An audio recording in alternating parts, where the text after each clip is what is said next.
Magandang hapon po sa inyong lahat. Nasa likuran ko po ang bandila ng Republika ng Pilipinas. At isinabit ko yan dyan noong April 9, 2025, nung araw ng kagitingan bilang simbolo ng aking protesta sa iligal na pag-aresto nila kay Rodrigo Duterte. Marami sa mga tao ang hindi pa rin makapaniwala at nagtatanong bakit ang mga kagaya ko at marami pa mga Pilipino ay sumusuporta pa rin sa isang presidente na tinatawag nila na mamamatay tao. Ako po bilang pagpapahayag ng katotohanan ay hindi lang basta bumoto kay Rodrigo Duterte noong 2016. Nag-volunteer pa po ako bilang isa sa mga abogado niya dito sa Bilangan, dito sa Bataan, at kung saan siya naman po ay nanalo.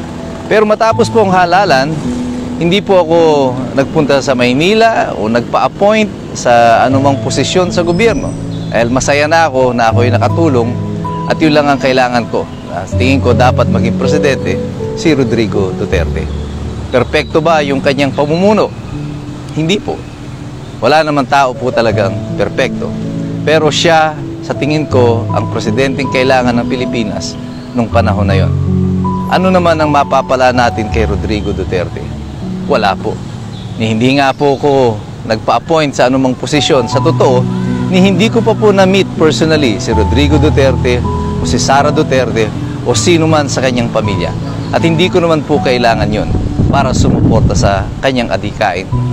Ang pananaw ko po ay kagaya rin ng pananaw ng maraming ordinaryong Pilipino.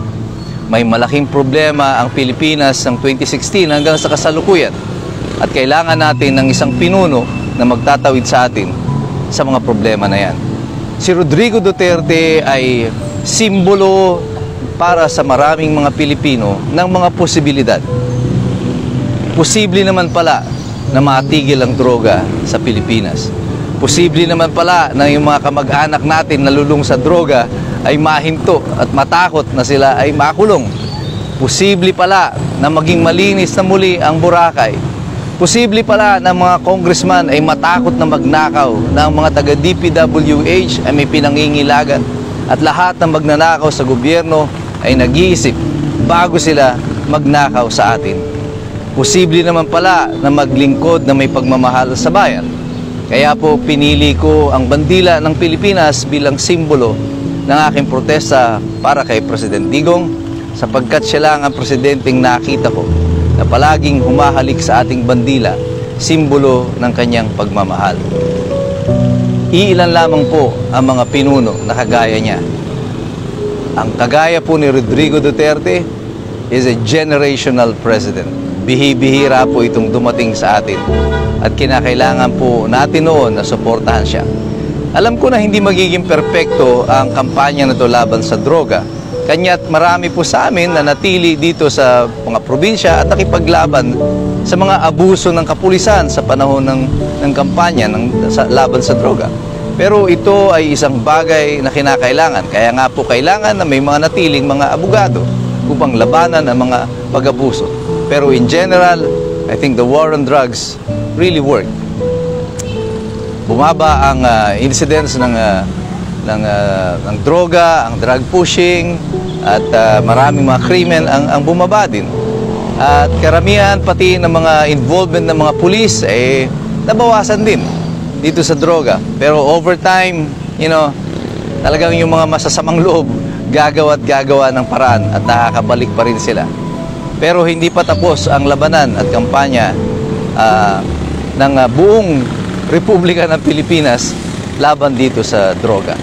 At si Duterte, nung siya ay naging presidente at lumaban siya sa mga oligarkiya at mga namumurag uuring hari dito sa ating Republika, lalo na yung mga sindikato na nag-handle ng malaking volume ng mga drugs, yung mga pamilya, mga oligarkiya na kumukontrol ng lahat ng ating mga aspeto ng ating buhay, kagaya ng kuryente, tubig, at ilan pa mga basic services. Alam ni Rodrigo Duterte na pag hindi na siya presidente, babalikan siya ng mga ito. Pero tinanggap niya ang tungkulin at ang hamon na yan. And this is what he is facing right now. This is not just because of the drug war. This is about Rodrigo Duterte fighting the system and going against the system. At siya lamang po ang Pangulo na naglakas ng loob na labanan ang mga naghaharing uri dito sa ating bansa.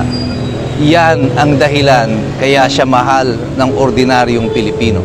At maaaring hindi mo yan nauunawaan kasi hindi ka siguro ordinaryong Pilipino. Isa ka doon sa mga nakikinabang, isa ka doon sa mga privileged few. Hindi ka nakakaranas kung paano pagharian ng mga makapangyarihan at ng mga kriminal dito sa ating bansa. Akin pong sinasabi ang mga bagay nito bago pa po mahuli ang lahat. Baka po sa susunod na pagdedeklara ko ng aking paghanga kay Rodrigo Duterte ay isang bangkay na ang sasabihan ko. Kaya bago pa man mangyari ito, habang buhay pa po siya, sinasabi ko na po sa inyo ang dahilan kung bakit hindi ako DDS. Ayaw mo tanggapin ang pagpapangalan nyo na yan. Ako po ay sumusuporta sa karapatan ng bawat Pilipino. Ako po ay sumusuporta sa isang malinis na pamamahala. Ako po ay sumusuporta sa isang malinis na eleksyon. Ako po ay sumusuporta sa adhikain ng bawat ordinaryong mamamayang Pilipino.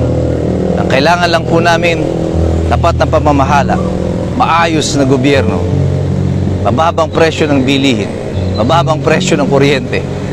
Gusto lang namin mabuhay ng payapa dito sa Republika ng Pilipinas. At sana maintindihan nyo yan. Para po sa aming lahat, kailangang ibalik nyo si Rodrigo Duterte dito sa Pilipinas. Siya ang simbolo ng kung ano ang kayang gawin ng pamahalaan sa mga ordinaryong mamamayan kagaya namin.